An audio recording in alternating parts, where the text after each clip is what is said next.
I still remember the way their laughter echoed in the kitchen that day, a cacophony of scornful jeers that sliced through the air like a knife.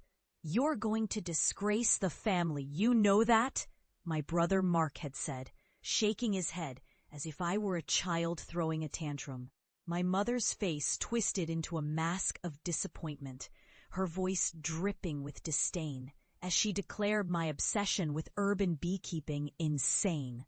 The words stung like venom, but they paled in comparison to the accusations that followed. "You'll lose your mind. You'll ruin everything."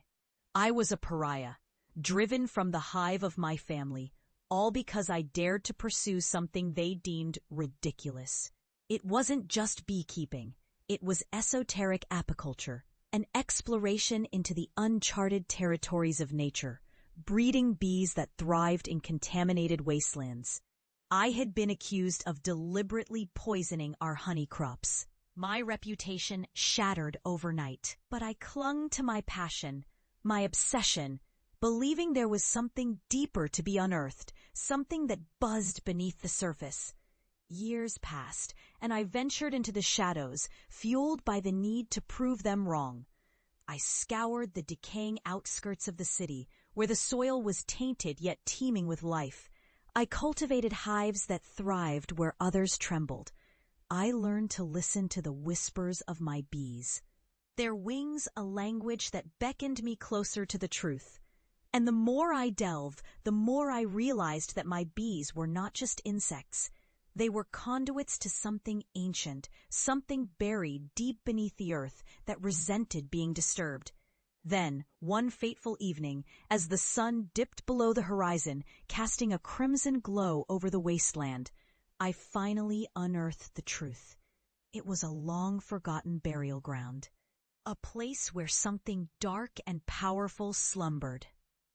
The bees swarmed in a frenzy, their buzzing rising to a crescendo as they revealed the hidden horrors that lay beneath.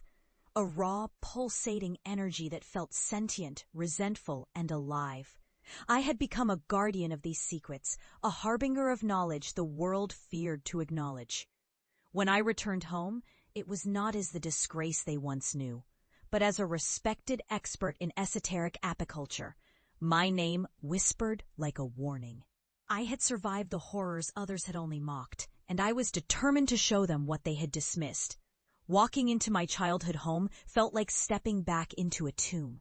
The air was heavy with the scent of old wood and faded memories. My family sat in the living room, their faces betraying a mixture of disbelief and curiosity.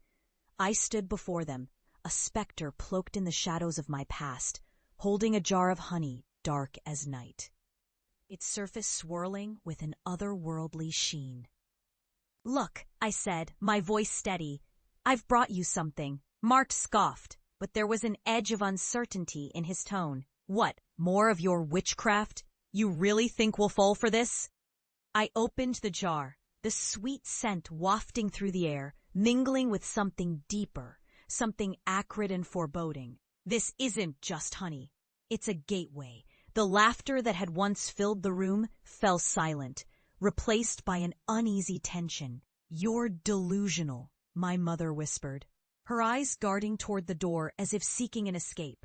I took a step closer, my heart pounding with a mix of dread and exhilaration. "You need to understand, the bees don't just gather nectar. They gather energy memories of what lies beneath, and they've shown me things you wouldn't dare to imagine." Before I could explain further, the lights flickered and dimmed, plunging us into a twilight haze. The air grew thick, charged with an energy that reverberated through the floorboards. My family exchanged bewildered glances, the fear palpable as shadows danced along the walls. "Stop it, Claire," Mark said, his bravado faltering. "This isn't funny." But it wasn't a joke. From the depths of the jar, an insidious hum began to rise, the very essence of the buried truth clawing its way to the surface.